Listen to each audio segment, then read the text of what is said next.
Boa noite, pessoal. Seja bem-vindo. Mais uma aula abençoada do nosso curso de mediunidade. Sejam todos muito bem-vindos.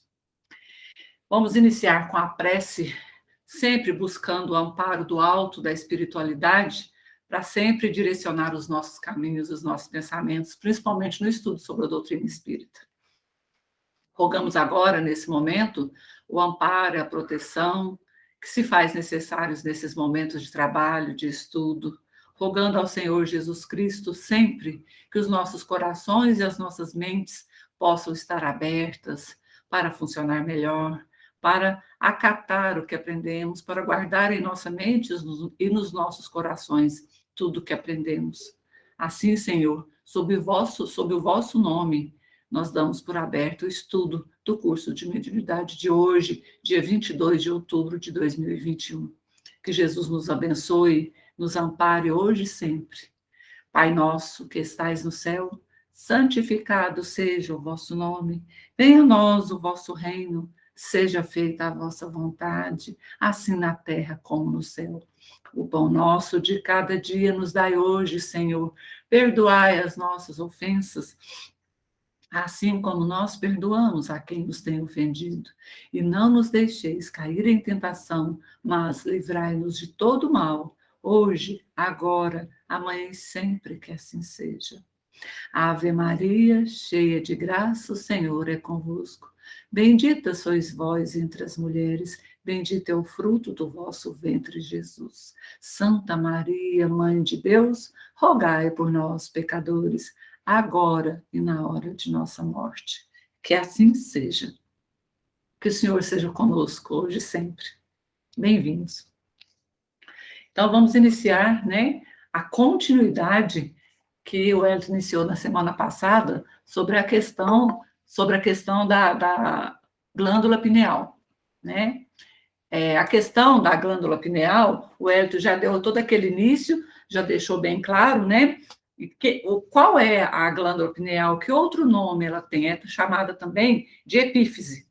E desde há muito tempo, desde os idos do século XVII, é estudado sobre a glândula pineal. Nós temos um filósofo famoso, né, físico e matemático lá do século XVI, o Descartes, né, que ele já começou a fazer um estudo mais amplo sobre isso, mesmo sem ainda entender muito, né? Ele já defendia, já naquele tempo, que a pineal seria a sede da alma no corpo. É onde mora a alma no corpo físico. E seria capaz de captar e traduzir impressões espirituais para o nosso cérebro. Então, o cérebro é um aparelho, um órgão, né, que vai codificar as mensagens enviadas, as ondas eletromagnéticas recebidas pela glândula pineal. Então, nós temos também um médico psiquiatra, um neurocientista agora, na atualidade, né, o Dr. Sérgio Felipe de Oliveira, que vocês podem pesquisar, tem vídeos muito interessantes dele na internet, né, e ele é pesquisador sobre o assunto, né, da glândula pineal, mas também junto com a questão da doutrina espírita, junto com a obra, principalmente a obra de André Luiz. Ele traz, né, alguns vídeos para a gente, algumas coisas, algumas teorias, né, já elaboradas, né, sobre a questão da glândula pineal, da ação dela, da atuação dela, né, na conexão mediúnica. Então, ele fala, ele tem desenvolvido assim, um estudo importante, uma robusta teoria, né, científica, para a sustentação da glândula pineal como órgão sensorial de natureza espiritual que estabelece a capacidade mediúnica. Capacidade mediúnica, olha que interessante, né? Seria uma espécie de antena capaz de perceber em potência variável, que essa potência variável vai depender do tipo de mediunidade, né? Essa potência variável, as ondas eletromagnéticas da espiritualidade e convertê-las em estímulos neuroquímicos no cérebro, né? Para que possamos interpretar a mensagem, porque senão não seria possível, né? A exemplo de um aparelho de telefone celular hoje, na atualidade, a exemplo do rádio, de quando começou a ter o rádio, essas comunicações, as ondas eletromagnéticas estão aí. É preciso que haja um aparelho para recebê-las e decodificá-las. Então, a glândula pineal no nosso cérebro seria esse aparelho. Ela recebe os estímulos espirituais por ondas eletromagnéticas e o nosso cérebro capta e interpreta na nossa língua, no nosso entendimento, de acordo com a bagagem intelectual que temos. Se sabemos ler, se sabemos escrever, se sabemos compreender o que está sendo dito. Não é verdade? Então, a exemplo de um aparelho de hoje, mais moderno, vamos falar do celular, né? A exemplo disso, a glândula pineal faz esse trabalho. Aí se explica as ideias extraordinárias, né, que um médium ou um sensitivo pode ter, pode receber, né? Como nas mensagens mediúnicas de um desencarnado para um encarnado, né? Ou então, na telepatia, entre uma pessoa encarnada e outra pessoa encarnada. A gente pode receber essas ondas também de uma pessoa que está aqui, né, ainda convivendo com a gente. Mas a gente gosta muito de estudar o que a gente não vê direito, então a gente gosta muito das comunicações dos espíritos para conosco. Então, para poder compreender essa comunicação, a gente precisa compreender como ela se dá no nosso cérebro, na nossa mente, né? Aí o doutor Sérgio, né, ele defende ainda que a calcificação da epífise, né, a chamada de areia do cérebro, aquilo que o Hélio falou na semana passada, na verdade são os cristais de apatita que se formam para sequestrar os campos magnéticos. A apatita é um tipo de cristal que tem na natureza e se diz ter esse tipo de cristal, essa apatita na glândula pineal. Olha que interessante isso, né? E vocês sabiam que dentro dos estudos do esoterismo, que traz toda essa questão da espiritualidade sem uma religião definida em si, diz que a apatita é um cristal da evolução espiritual, do conhecimento das coisas do céu, né? Eu até tinha feito uma anotação aqui, ó, que a apatita é um mineral do grupo dos fosfatos, né? Então ele fala, o esoterismo chama o cristal de iluminação, né? A apatita, desenvolvimento psíquico e evolução espiritual. Olha, nada é por coincidência, né? Quando você vai começar a pesquisar, a prestar atenção nos ensinamentos, você vai achando outras ideias que casam, que são consoantes, que é de concordância uma coisa com a outra, não é uma coisa absurda ou ridícula, né? É estudado por várias pessoas. Olha, a epífise lá onde o Hélio explicou, bem no meio do cérebro, a conexão, essa luz aí representa como se fosse a chegada do espírito para se comunicar, né? Ele diz que quando a pessoa tem muito desses cristais e sequestra esse campo magnético, esse campo chega num cristal e ele é repelido e rebatido pelos outros cristais. E este indivíduo, então, apresenta mais facilidade no fenômeno da incorporação. Ele incorpora o campo com as informações do universo mental do outro. Essa incorporação, gente, não é incorporação de corpo, não, de que vai incorporar um corpo no outro, depois a gente vai acabar de explicar isso melhor. A incorporação, você incorpora o campo mental do espírito, a mentalidade dele, o que ele é, né? Por isso a questão tão unificada entre o espírito e o médium. Então a gente dá a impressão, a incorporação fica uma palavra, nesse caso aqui, de incorporar a mentalidade do médium. O médium incorpora do espírito, o espírito incorpora do médium. A gente vai ver isso aqui mais na frente. Mas não é de entrar no corpo do médium, isso não acontece. Até porque nós estudamos que a conexão mediúnica se dá por pensamento, né? Então, uma vez essa onda eletromagnética chegando na glândula pineal, vai acontecer essa questão desse choque com esses cristais de apatita. Imagina uma mesa de sinuca. Quando você manda uma bola, as bolinhas estão tudo lá junto. Você manda outra, elas esparramam, tremem, uma cai para cá, outra cai para lá. Assim é com os cristais de apatita dentro da pineal. E quando elas fazem isso, elas movimentam-se, né? Elas movimentam-se dentro, criando as ondas eletromagnéticas, traz o pensamento daquele que quer se comunicar.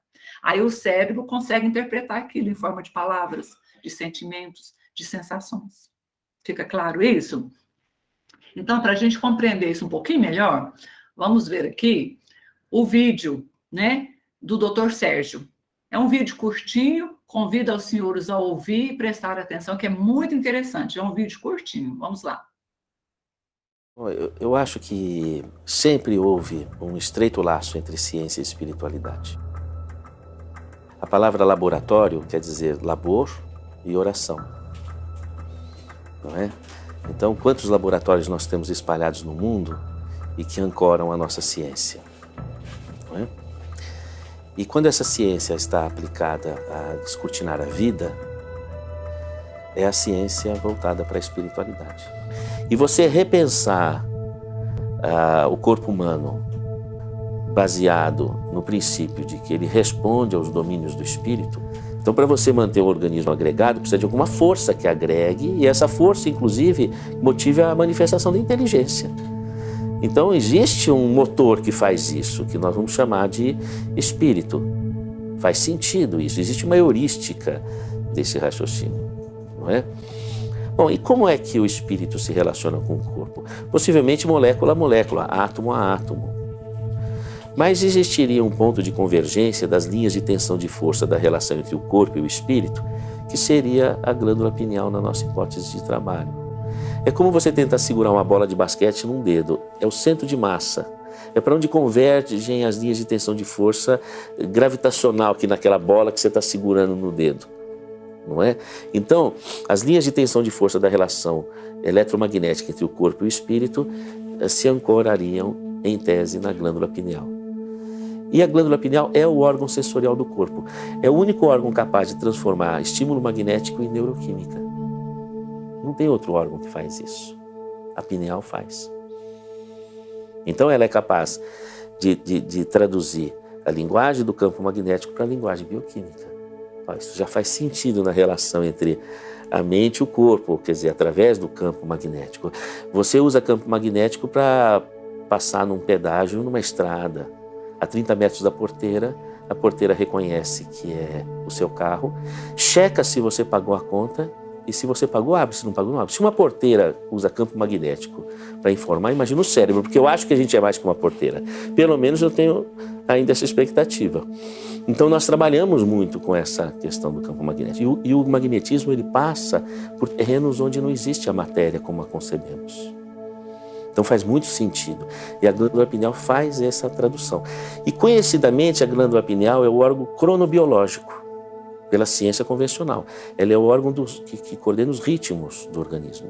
Por isso que ele é um órgão central. Se a hipófise produz o hormônio adrenocorticotrófico, o hormônio tirotrófico, o hormônio luteinizante, o folículo estimulante, se produz esses hormônios, eles são produzidos de acordo com um ritmo. A pineal é que comanda isso. A pineal comanda o ritmo, vigília e sono. O sangue a cada 3 meses se renova, é um ritmo. Então o nosso organismo tem um ritmo. Esse ritmo é coordenado pela pineal. Na verdade, não é a pineal que coordena, a pineal é um órgão sensorial que capta informações astrofísicas. Então o ciclo de vigília e sono obedece ao ciclo de sol, solar. O ciclo reprodutivo responde ao ciclo lunar. Uma gravidez tem um ano lunar, a menstruação tem um mês lunar. Isso é conhecimento tácito da medicina convencional. São chamados icebergs de comando da pineal. Então nós temos... Por que essa relação astrofísica? Por quê? Porque todos os seres vivos têm glândula pineal ou algo equivalente, que coordena a sua ritmicidade. E no ecossistema do planeta, essa ritmicidade precisa estar coordenada com o ecossistema. Então você tem que ter um domínio de comando que seja superior a todo o ecossistema terrestre e que coordene numa sincronicidade cada espécie, ou dentro da mesma espécie, todo esse movimento de ritmos do organismo que sustenta o nosso bioma, né, vamos dizer assim. Então, a glândula pineal lida com a dimensão espaço-tempo. E a dimensão espaço-tempo é a 4ª dimensão, segundo o nosso Albert Einstein. A 4ª dimensão já é outra dimensão do espaço astrofísico. Em hipótese, será que o plano espiritual estaria nessa dimensão? É apenas uma hipótese. Então a mediunidade seria um fenômeno astrofísico. Ela mantém a capacidade da pineal se ligar ao domínio astrofísico, só que não é nem a Lua nem o Sol, é outra dimensão do espaço astrofísico. Não é? Então esse jogo de raciocínio, ele permite uma coerência do pensamento, é a heurística do saber. Vamos dizer assim, não há uma comprovação científica já estabelecida, mas há informação suficiente para arremessar esse campo no território da pesquisa científica. Vocês gostaram do vídeo? Muito bom, adorei. não é? Qual a explicação dele, como ele fala tão claramente, como ele explica tão bem a importância da pineal, né? A questão da quarta dimensão, a questão que ela só pode trazer essas coisas da astrofísica, o quanto ela nos liga ao verdadeiro local que a gente vive, que é no plano espiritual, porque aqui a gente está numa escola rápida e de passagem. Dá para compreender isso? Então, a gente traz, a gente tem muita literatura da espiritualidade através da mediunidade maravilhosa de Chico Xavier, sobre a questão dessas relações, né, do mundo espiritual com o nosso mundo físico, né? Tem uma parte que André Luiz, né, estuda mais profundamente sobre essa relação, sobre essa questão do ato mediúnico, sobre essa questão do momento de conexão, sobre a questão da pineal fazer esse trabalho. É muito bonito. No livro Missionários da Luz, né, no capítulo 1, André Luiz escreve: examine atentamente, ou então preste atenção. Mas ele está falando isso para o grupo que estava com ele, né, numa reunião, numa casa espírita. O médium começou a trabalhar e ele, com os amigos, né, ele estava sendo orientado. E eles começaram a falar: presta atenção no que vai acontecer agora, quando o médium se preparou para o espírito vir e se comunicar. Olha o que acontece. Examine atentamente. Estamos notando as singularidades do corpo perispiritual. Pode reconhecer agora que todo centro glandular é uma potência elétrica. No exercício mediúnico de qualquer modalidade, a epífise ou a glândula pineal desempenha o papel mais importante. Através de suas forças equilibradas, a mente humana intensifica o poder de emissão e recepção de raios peculiares à nossa esfera. É nela, na epífise, que reside o sentido novo dos homens. Entretanto, na grande maioria das pessoas, dos homens, a potência divina dorme embrionária, porque as pessoas não têm consciência disso. A maioria das pessoas não tem consciência disso, não sabe disso, porque está muito materializado, está muito envolvido nas questões mundanas, ou seja, as questões do mundo. Claro, gente, que nós que estamos encarnados temos questões do mundo importantíssimas para resolver no nosso dia a dia. Né? A gente não pensa na espiritualidade o tempo todo, nessas relações o tempo todo. Você tem que trabalhar, você tem que servir ao outro, você tem que cuidar da casa, você tem que cumprir horário, você tem chefe, clientes, enfim, toda uma gama de coisas. Mas o problema é quando a gente deixa sempre as coisas do mundo em primeiro lugar, em detrimento das coisas espirituais. Então, essa glândula fica quase que seca, quase que morta, porque ela não se faz conexão nenhuma. No momento da oração se faz conexão, por isso a importância. No momento de meditação, no momento que você sempre é grato e tem percepção de agradecer a Deus por tudo, desde o ar que você respira. Você não precisa ficar saindo, né? Eu sou grata, obrigada, Deus, estou vivo, estou respirando, não precisa disso. Basta no seu coração se sentir a gratidão pela vida, a gratidão pela oportunidade de melhorar e por você existir, porque Deus te ama. Basta isso, já incentiva a glândula a ter mais cristais, já incentiva mais conexões. Incentivar conexões mediúnicas, já não significa que você vai ficar andando para a rua conversando com o espírito, não, viu? Não é isso, não. Né? É questão de estar sempre mais ligado com a espiritualidade, com as coisas de Deus. Isso facilita, inclusive, a sua vida física. E facilita, inclusive, a sua rotina de afazeres e tarefas e coisas do plano físico que a gente é obrigado a realizar, é obrigado a cumprir. Ficou claro isso? Alguém quer comentar alguma coisa? Continuando aqui, né? Ele nos relata aí no capítulo seguinte, não continua nesse capítulo, no capítulo seguinte, né? Sobre ainda a pineal, né? Ele fala sobre, diante da observação de um médium durante a tarefa mediúnica, né? Ele continua, né? Quanto mais lhe notava essas singularidades do cérebro, mais admirava a luz crescente que a pineal deixava perceber. A glândula minúscula transformara-se em núcleo radiante e em sua volta seus raios formavam um lótus de pétalas sublimes. Dá para imaginar isso? Quer dizer, o médium lá na casa espírita trabalhando, fazendo, né, a conexão em concentração para ter conexão mediúnica com o espírito, porque não cita nada, quem é, o que vai fazer, mas só dele entrar ali, naquela comunhão, naquela oração, naquela paz, para poder entrar em contato com a espiritualidade, né? Já se percebia a hipófise, não, perdão, a pineal não é a hipófise, a pineal já iluminada, como se ela se abrisse numa flor de lótus, com pétalas sublimes. Já imaginou a beleza disso? Já imaginou quanto deve ser maravilhoso poder ver isso? Nós, do plano físico, a gente nunca vê. Alguns médios têm esse poder de perceber alguma coisa assim, né? Mas ele, lá no plano espiritual, com uma equipe de trabalho, uma equipe de alunos observadores, né? Como se fossem residentes, médicos, né? E o pessoal da área de saúde que faz residência observa. Né? Você observa e atua em algumas coisas pequenas, mas muito mais observação. André Luiz passou por todo esse trabalho na espiritualidade, por isso ele escreveu esses livros. Né? Ele conta toda a experiência dele de observação. Então, aqui ele está contando como ele viu a pineal do médium, né, se abrir como um lótus e ficar iluminado. Já parou para pensar a beleza que é isso? Né? É muito bonito. E ele ainda nos esclarece, através do espírito Alexandre, que coordenava, né, o trabalho que ele estava realizando naquele momento. Né? A glândula pineal reajusta-se ao concerto orgânico e reabre seus mundos maravilhosos de sensações e impressões na esfera emocional. Entrega-se à criatura a recapitulação da sexualidade, examina o inventário de suas paixões vividas noutra época que reaparecem sob fortes impulsos.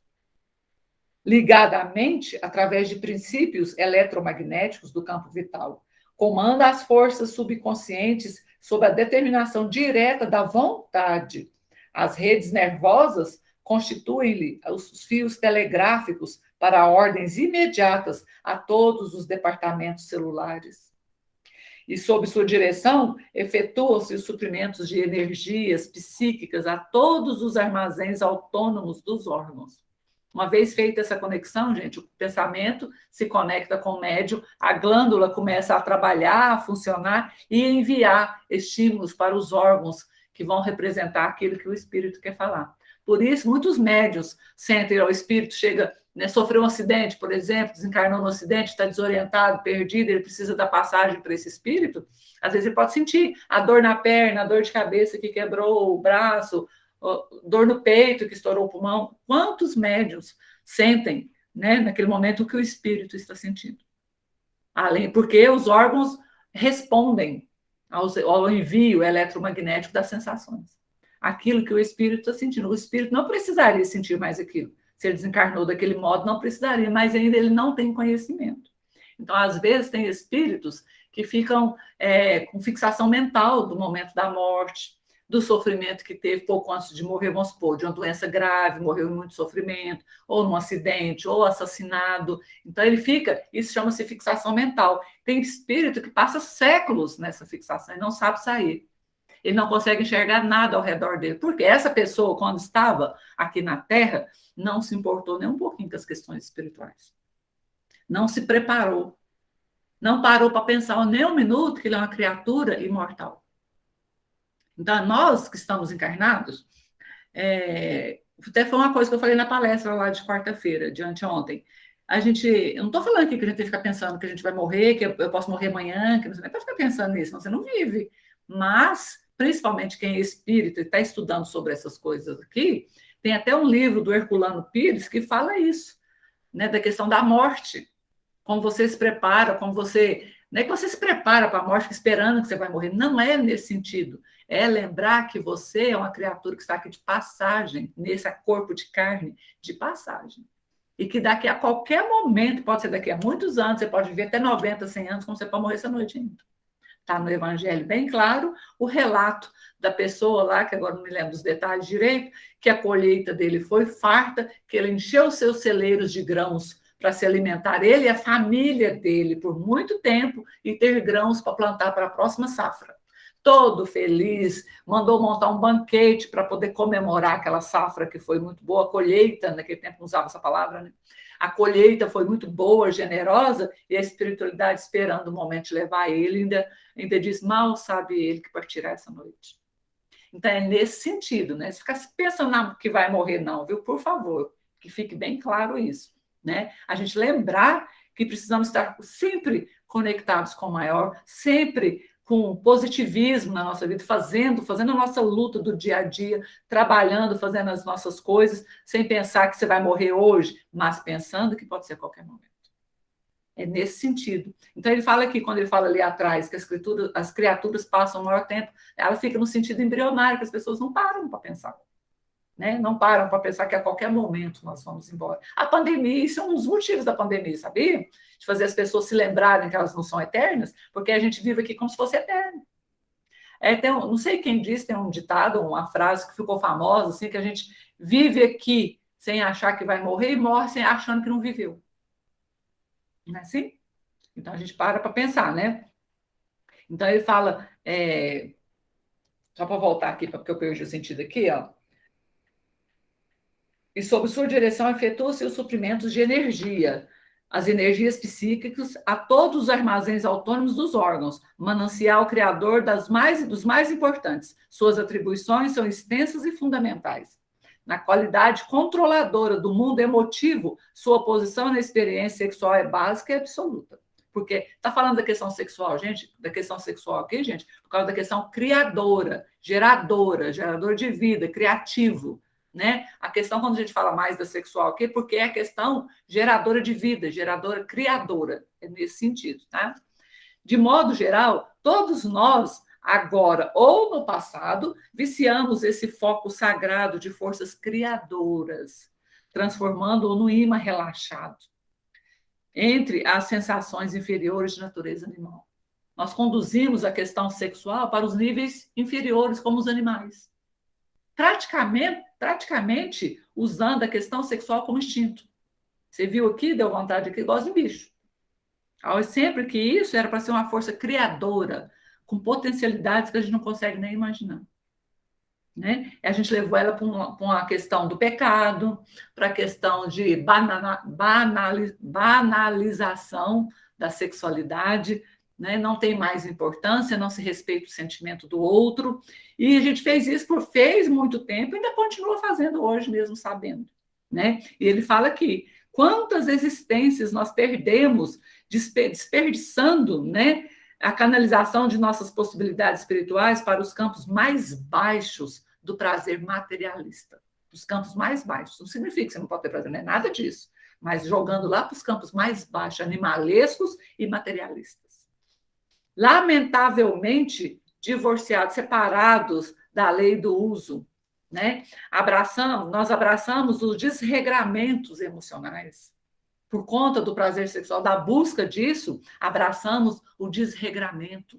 Por isso, conseguimos tantos débitos, por isso temos tantas dificuldades em relações amorosas. Agora que está falando de relações amorosas, está falando das relações de papai, mamãe, filho, não, nas relações, né, amorosas, sexuais. Nós abraçamos esses desregramentos emocionais, e daí, meu caro amigo, a nossa multimilenária viciação das energias geradoras que fizeram com que ficamos carregados de compromissos morais, com todos aqueles a quem ferimos com os nossos desvarios e irreflexões. Nunca refletimos sobre isso, só queremos fazer. Por isso que renúncia, abnegação, continência sexual e disciplina emotiva não representam meros preceitos de feição religiosa. Não é só por causa de religião que você deve se conter, você deve se abster, você deve se abster de exagerar. Porque as pessoas não têm continência. As pessoas fazem aquilo que dá na telha. Entendeu? Nossa, aquele homem ali é lindo, mas você não presta atenção que ele é casado. Que ele tem uma família, você não está nem aí, você quer matar o seu prazer, a sua vontade, o seu desejo. O desejo pode vir, porque ainda somos imperfeitos, é natural, mas o controle dele é você que controla. Sou eu que controlo. Quem manda aqui sou eu. Isso não significa que eu não vou ter desejo, eu não estou doente, não morri ainda, mas, não, eu respeito aqui. Você também, que viu uma mulher interessante, eu estou vendo, não sou cega, não sou cego, mas eu respeito e a consideração. Nós não temos, nós não estamos nem aí. Entendeu? Fulano é casado, fulano tem compromisso, eu sou casada, ninguém está nem aí, não. Só querem viver o prazer. Nisso nós estamos fazendo, aqui, ó, nossa multimilenária viciação dessas energias. Então, a gente tem dificuldade de abandonar isso, porque estamos tão entrelaçados com os compromissos kármicos com as pessoas que nós ferimos sentimentos. Promessas de ficar junto, de casamento, de união, de amor eterno, por conta de alguns segundos de prazer. Estamos fazendo isso há milhares de anos, nem há centenas, não, há milhares. Porque isso não é palavra minha. Quem está dizendo isso aqui é André Luiz. Está aqui no Missionários da Luz, capítulo 2, Psicografia de Chico Xavier, livro escrito pelo Espírito André Luiz. Ele continua, ainda continua, dizendo que essa questão de continência, de abnegação, renúncia, né, não é só um preceito de feição religiosa, é preceito de moralidade, de respeito. São providências de teor científico para enriquecimento efetivo da personalidade, segregando unidades-força. Unidades-força.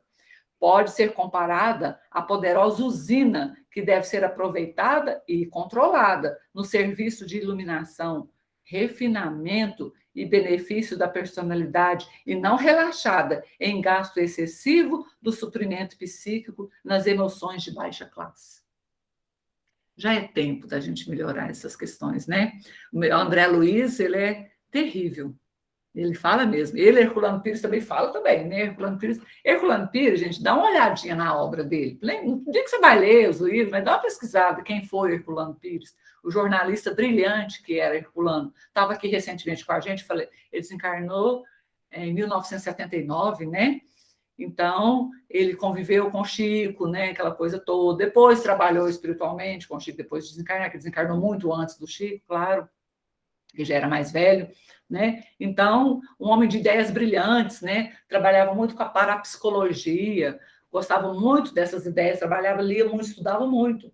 Então, é uma pessoa, né, de muita confiança. Hoje, na espiritualidade, trabalhando é um espírito também de confiança. E André Luiz nem se fala, né? O que esse homem aprendeu também para passar para a gente, não está escrito. Isso que André Luiz fala aqui é gravíssimo. Muitas pessoas não gostam de ouvir, porque se tiver que começar a fazer essa continência, a organizar aqui essas coisas, vão achar que não estão curtindo a vida. Vão achar que não vai aproveitar a vida, que não sei o quê, vai pôr um monte de obstáculos. E por causa dessas desculpas, estamos milenarmente, como é que é a palavra mesmo? Há milhares de anos, multimilenária viciação dessas energias criadoras. A gente tem usado, ou seja, usado e abusado dessa energia que Deus nos deu. Usar não é a questão, foi feito para usar, mas abusar não, né? O chamate leão está lá, né? Use e abuse, né? Mas a gente sabe que não deve usar. Que não deve abusar, perdão. Usar sim, foi feito para nós, deixado para nós. Mas abusar não. A gente abusa dessas energias e abusa principalmente do outro. Né? Antigamente, quantas promessas não faziam as moças? Quantas promessas e não sei o quê, quantas pessoas se perderam no sentido assim, perder de ilusão, né? De sofrimento, por esperar algo que nunca veio. Né? Naquele tempo tinha sociedade que cobrava, quantas pessoas sofreram tanto, famílias desmanteladas, famílias totalmente arruinadas por conta de todas essas coisas que nós fizemos. Nós, cada um de nós. Porque se não tivesse feito, nós não estávamos aqui. Enfim, a glândula pineal traz toda essa questão, você viu o Sérgio explicando ali, a questão de regular essas coisas, né? Da questão da questão astrofísica, gente, da quarta dimensão, não consigo nem compreender, a gente tem que estudar mais sobre isso, porque é muito maravilhoso saber disso, o quanto ela trabalha, o quanto ela regula os nossos ciclos, o quanto, né, a gente tem a hipófise, que ela ainda regula a hipófise também. Então, é muito bonito você saber disso, saber que você tem esse poder. Quando a gente estuda sobre isso, é descobrir o nosso poder. É descobrir o quanto temos capacidade e não usamos. Sabe aquela velha frase lá que fala, você usa só 20% do seu cérebro, você usa do cérebro, a gente usa a capacidade dele toda. O negócio é usar a mente. O quanto de capacidade que nós usamos da nossa mente. Quanto mais podemos estudar, praticar, exercitar, se preparar, Porque a única certeza que a gente tem é que a gente vai desencarnar. E aí? Eu vejo gente aí preocupada, tem medo de morrer. Como assim medo de morrer? Perguntaram a Allan Kardec sobre a questão de morrer. Ele falou, você morre toda noite, nunca percebeu, nunca prestou atenção? É a mesma coisa de dormir. O problema é acordar de lá, o problema não é você dormir aqui. E fechar os olhos para essa vida aqui. O problema é abrir de lá. Aonde? Quando? Como? Do mesmo jeitinho. Porque morrer, gente, sair dessa dimensão aqui para uma outra dimensão não te muda. Você vai aportar do lado de lá do mesmo jeitinho que você é aqui. Morrer não melhora ninguém. Desencarnar não melhora ninguém. Vamos aportar do lado de lá do mesmo jeitinho. A questão é, se você aportar num lugar um pouquinho melhor, você vai ser amparado e levado para refletir novamente, participar lá, você vai estudar demais, participar de palestra demais, trabalhar muito mais do que aqui. A diferença é que você não tem essas obrigações que tem aqui agora da vida física, né? Mas lá, gente, Inácio Ferreira, que todo mundo conhece, quando ele chegou do lado de lá, no desencarne dele, quando ele tomou consciência de si, consciência do fato que tinha acontecido, porque ele também, ainda mesmo com tudo que ele fez, ele não teve consciência da morte. Quando ele despertou para a realidade dele, que tomou, né? Ele chegou lá, tinha um hospital psiquiátrico para tomar conta. Ele falou, não quero, porque eu fiquei 50 anos no hospital psiquiátrico, porque agora eu vou trabalhar aqui de novo, quero fazer outra coisa. Ele falou, não, sua missão é essa ainda. Ele falou, nossa senhora, lá vai eu tudo de novo. E o enfermeiro Manuel Roberto, que já tinha desencarnado primeiro do que ele, estava lá esperando ele. Ele falou assim, mas eu vou trabalhar com você de novo. Vai. Aí ele foi combinar com o chefe dele, que estava saindo do hospital para deixar ele entrar, né? Aí eu vou trabalhar em outra coisa, você vai tomar conta do hospital. Ele falou, mas não é possível. Então, ele falava assim, pois é, eu vou trabalhar tantas horas, né? E eu vou dormir de noite. Aí ele dormiu, estava muito cansado, ele dormiu. Quando ele acordou, ele foi falar com o chefe dele. Ele falou assim, eu dormi, graças a Deus, passei bem a noite. Graças a Deus, eu dormi bem. O chefe dele falou assim, que noite, Inácio, que noite. Né? Até quando ele escreveu esse livro, nessa época, tem alguns anos atrás, ele falou assim que ainda dormia 4 horas, pelo período de trabalho que ele tinha. Ele não quis especificar bem por noite, assim, não, ou dia, mas ele dormia, tinha que descansar por 4 horas. Eu sei de espíritos que trabalham com a gente na casa espírita, na outra casa que eu trabalho, né, que vão para uma luz azul, sabe, tipo uma câmara, assim, onde você deita e descansa por algumas horas, às vezes até dias, para poder restabelecer suas energias. Então, a gente não sabe nada disso. A gente tem dificuldade de compreender de tão materializados que estamos. Quem está materializado não é para viver no mundo espiritual, senão você não tinha encarnado. Quem está lá não é para viver aqui, senão ele tinha encarnado. A questão é o equilíbrio, buscar a Deus, buscar sempre as coisas do espírito, do coração, porque você fica mais ligada com uma frequência mais alta, com uma frequência vibracional mais alta, e não ficar aqui nas coisas baixas, né? Mas enquanto estamos aqui, estamos fazendo nossa luta daqui, mas nos preparamos para o porvir. Jesus pediu tanto para a gente prestar atenção nisso e a gente não presta. E a melhor maneira de se preparar é amar o próximo, prestar atenção nas tarefas, prestar atenção nas coisas que Deus pede para você fazer. Então, tem gente que trabalha demais na questão física, que trabalha em 2 empregos e não sei o quê, para ter justamente o que você não vai poder levar. Isso não significa, gente, que a gente não pode ter coisas materiais, que a gente não pode lutar para ter uma vida melhor. Não é isso. É que isso aí não pode vir antes das coisas espirituais. As coisas espirituais não podem existir depois das coisas materiais, porque as coisas materiais são passageiras, né? E as coisas espirituais são para sempre. Aí a gente, continuando, né? A questão do ato mediúnico. Então,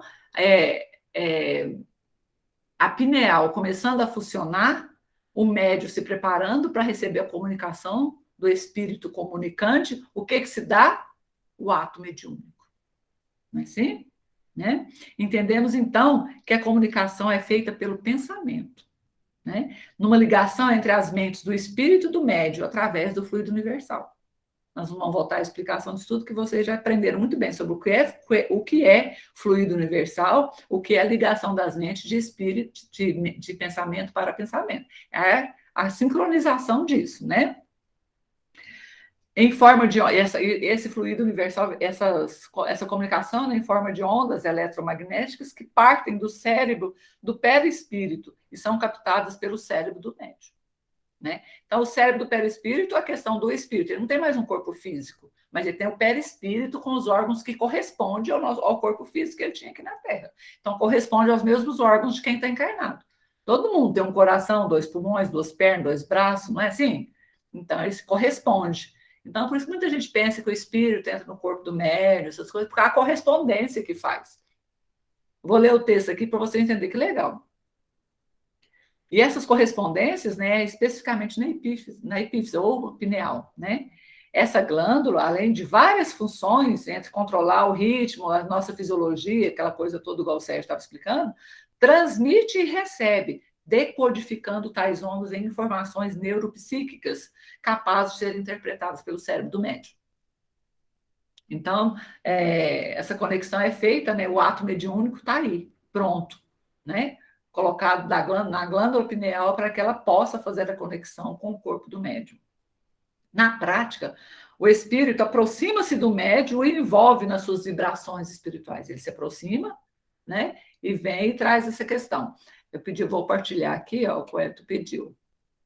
Aqui o ato mediúnico, o espírito chega, se aproxima, né, da mente do médium, ela como se se iluminasse aqui, ó. Vocês estão vendo aí? Imagina que essa pessoa aqui é o espírito, né? E ele chega, se aproxima do médium e vai trazer, ó, fazer a conexão entre o pensamento dele e o pensamento do médium. Ó. Sabe que a conexão pode ser entre os outros médios também? Talvez os outros médios não vai ver tudo que ele vê, não vai ouvir tudo que ele ouve, perceber tudo que ele percebe, mas vamos ficar todos nós, por isso a importância da mesa. Vamos ficar todos conectados, né? Aqui está mostrando um espírito, mas pode ter vários espíritos trabalhando aqui. Isso aqui é muito interessante. Aqui, ó, esse aqui que o Hélio pediu para mostrar para vocês, a fusão fluídica pelo sistema nervoso. Olha lá, a conexão que se faz, ó.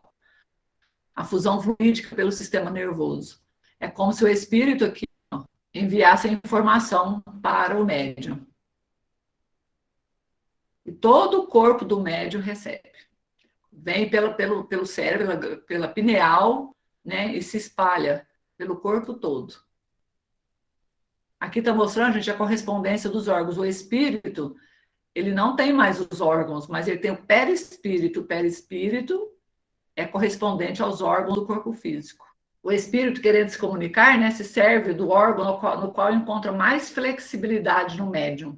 Então, por isso que tem médium, gente, que sente muito, né? Sente dor de cabeça, sente, igual eu expliquei antes, né? A questão do que o espírito sente. Se for espírito que está precisando passar para tratamento, ou espírito que está em condições inferiores, né? Que sente, o médium também sente mal, sente dores e tal. E se for espírito comunicante, né? Mais elevado, que já, né? Que vai trazer mensagens para a gente, alguma coisa, o médium fala até mais leve.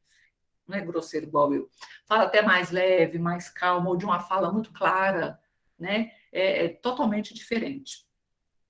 Aí, vamos explicar direitinho como que é essa conexão, né? Ó, essa fala também de Herculano Pires, no livro Mediunidade, capítulo 5, página 32. Essas vibrações irradiam-se do seu corpo espiritual, atingindo o corpo espiritual do médium. A esse toque vibratório, semelhante ao de um brando choque elétrico, reage o perispírito do médium. Realiza-se, então, a fusão fluídica. Há uma simultânea alteração no psiquismo de ambos, tanto do espírito quanto do médium. O médium sente o que o espírito está sentindo e vice-versa. Cada um assimila um pouco do outro. Uma percepção visual desse momento comove o vidente, que tem a ventura, né, a boa sorte de captar essa imagem, né? Que tem médios videntes que pode ver, ou o pessoal que está no plano espiritual aprendendo, como no caso aqui, o fulano está contando, né?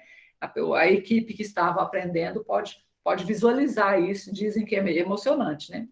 As irradiações perispirituais projetam sobre o rosto do médium a máscara transparente do espírito. Quem pode ver, tem mediunidade, vidência, né? Consegue ver até a feição do espírito. Parece uma coisa transparente, como se fosse uma máscara transparente no rosto do médium. E isso pode acontecer. Ali estão fundidos e, ao mesmo tempo, distintos. Estão fundidos ali como se fosse... Por isso que tem gente que acha que incorpora, né? Que entra no corpo. né? Mas mesmo assim são distintos, você consegue ver claramente um e outro, apesar de parecer que estão juntos. O semblante radioso do espírito, né? E o semblante humano do médium, iluminado pelo suave clarão da realidade espiritual. Gente, a realidade espiritual diz assim, a coisa mais bom, a espiritualidade mais elevada, né? Porque, enfim, essa superposição de planos dá aos videntes a impressão de que o espírito comunicante se incorpora no médium, é isso que eu estou tentando explicar. Daí a errônea denominação de incorporação para as manifestações orais. Sabe, o médium, quando é falante, né? A psicofonia, o médium fala, a impressão que dá que está incorporado, né? Que o espírito chegou e tomou conta do corpo do médium e fala como se fosse dono do corpo. Isso não acontece, tá? O que se dá não é uma incorporação, mas uma interpenetração psíquica, é somente psíquico, como a da luz atravessando uma vidraça. Ligados aos centros vitais de ambos. Quais são os centros vitais? Né? Os centros vitais do organismo? Os chakras. Os chakras continuam, porque os chakras, na verdade, existem no perispírito. Então, o espírito que está desencarnado, os chakras dele são mais visíveis, né?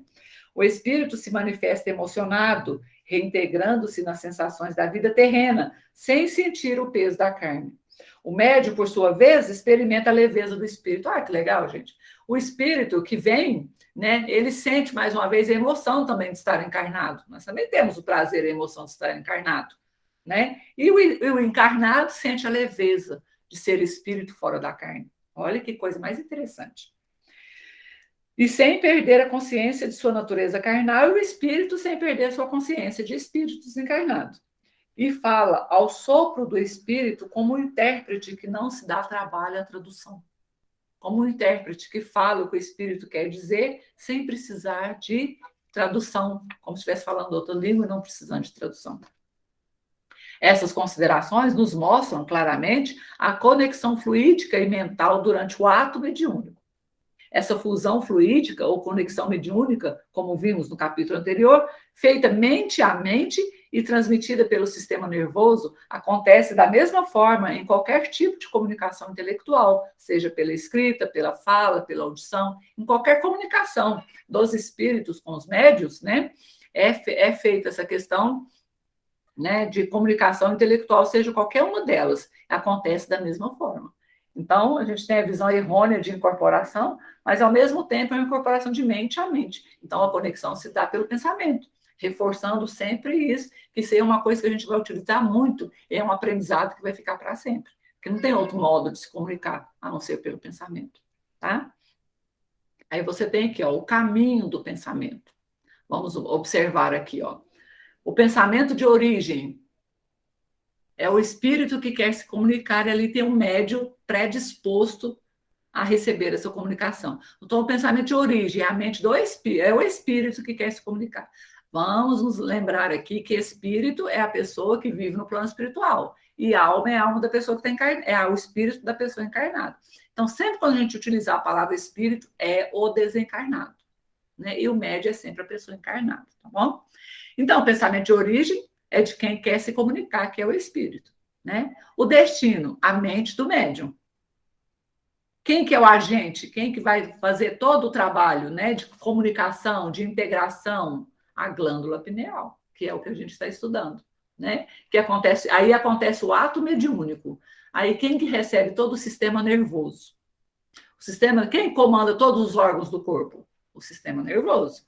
Comanda o ritmo da respiração, não é? Então, às vezes o médium fica um pouco ofegante, né? Um pouco, né? Aquela coisa, ou então ao contrário, ele estava ofegante, acalmou-se, né? Ficou ali, né? Mais calmo, mais tranquilo. Você vê aquela serenidade no semblante do médium, ou ao contrário, né? Se é o espírito que precisa passar para tratamento, alguma coisa, principalmente isso acontece muito em sessão de desobsessão, o médium fica agitado, é aquela coisa que ele sente o que o espírito está sentindo. Então, o sistema nervoso entra em ação e manda os comandos que precisa. É para a mão, para escrever? É para o aparelho fonador, que é a garganta, para poder dizer, para poder conversar, falar? Né? É para tocar um instrumento? Né? É para quê? Qual órgão que vai ser utilizado? Tem espíritos ali que caminham juntamente com o médium dentro da sala. Então, tem tudo isso, né? Aí o órgão vai receber, né? E vai revelar a comunicação, ou revela a comunicação, que transmite ou revela a comunicação. O órgão da fala, né? Os braços que escrevem, as mãos, né? Que escrevem. Então, tudo isso é muito importante. Depois, a gente vai passar para os tipos de médiums, né? Para a gente ver os tipos de mediunidade, os tipos de efeito que vai ter, conforme a disponibilidade, predisposição do médium. Tem médium que só fala, né? Tem médium que só escreve, tem médium que fala e escreve. Então, tem muitos tipos de mediunidade, muitos tipos de médium. E a gente vai estudar isso da próxima vez. Aqui, ó. Então, a gente vai fazer o seguinte. A gente gostaria de propor para vocês uma atividade, uma leitura. Se vocês puderem, né, no livro Missionários da Luz, os capítulos 1 e 2. É isso a aula de hoje. Ficou claro? Vocês gostariam de perguntar? Ninguém levantou a mão, ninguém perguntou nada. Eu não consegui esclarecer. O que vocês acham? Eu acho que essa comunicação da mediunidade que a gente tem é algo até natural, é uma bênção de Deus, porque assim como a gente tem necessidade, a gente lembra das pessoas que já foram, né? Que partiram antes da gente, eles também devem pensar na gente lá no outro lado. Então é uma bênção que Deus concede para a gente se comunicar com eles, né? Ai, E que eles se bonito comunicam falar isso. com nós também. Eles sentem muita saudade da gente, assim como a gente sente dele. O Chico falava que essa saudade é uma dor que fere nos dois mundos, de tanta saudade. E é muito bonito ouvir você dizer isso, é um presente de Deus para nós, senão a gente ia achar que a vida aqui não tinha sentido. Meu pai foi recente, foi em abril, né? Eu sinto saudade todo dia, né? Mas o fato de saber que eu posso conversar com ele, posso conversar com meu tio, com minha nona, que já estão lá, né? E eles também podem entrar em contato comigo, é bacana, por isso que a gente estuda para desenvolver também a mediunidade na gente, né? É maravilhoso isso. E fora de lembrar, você lembra lá dos sonhos? Lembra do filme da Marne? Porque você assistiu, não assistiu? Assisti o filme da Marne. Nem era a menina que ia brincar com ela nos sonhos dela, que se comunicava com ela e precisava ajudar ela?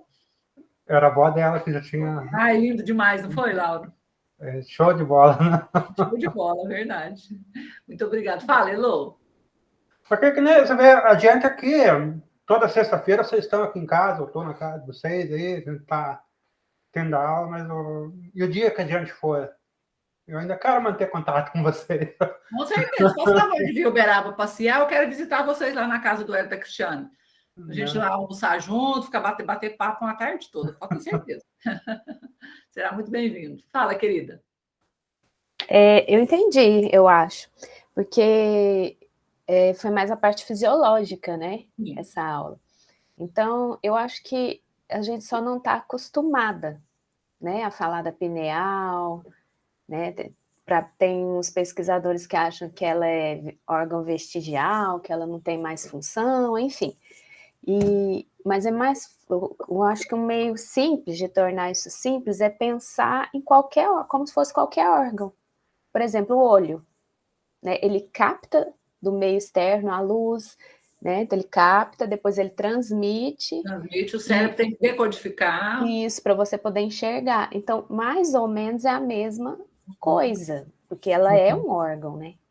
Ela está na gente, ela é física, só que ela capta essa magnetismo, essas ondas eletromagnéticas.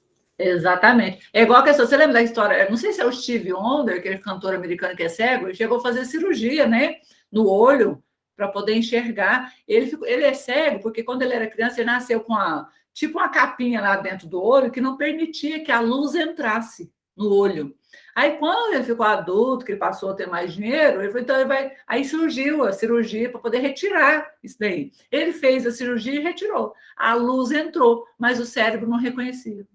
Por quê? Porque não foi treinado desde pequeno, quando era bebê, né? Treinado a ver aquela luz e codificar as imagens. Deve ter tido uma atrofia neuronal, isso, né? Aí coisa assim. A luz entrou, mas o cérebro não compreende o que é.